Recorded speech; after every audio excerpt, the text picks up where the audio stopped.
আজ উষাবাজার হত্যাকাণ্ডে, ভিকি হত্যাকাণ্ডে আজ রাকেশ বর্মনকে আদালতে প্রডিউস করা হয় এবং ও গতকালকে রাত্রিবেলা যে পিস্তল দিয়ে মারা হয়েছিল সেই পিস্তলটা খুঁজে বার করে দিয়েছে। 27 অফ এভিডেন্স অ্যাক্ট অনুযায়ী এটা রিকভারি হয়েছে।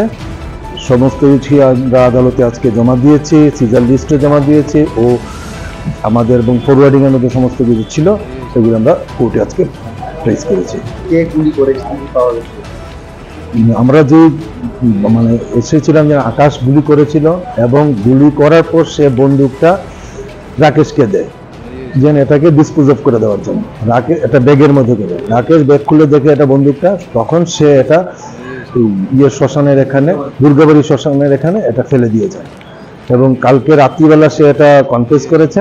দেয়ার after in presence of the witnesses এই বন্দুকটা রিকভারি করা হয়েছে। এই কেসের সাথে যারা আরো কয়েকটা নাম আসছিল তারা কি ধরার কোনো সম্ভাবনা? পুলিশ চেষ্টা চালাচ্ছে, অতি সত্ত্বরই ওদেরকে অ্যারেস্ট করা হয়।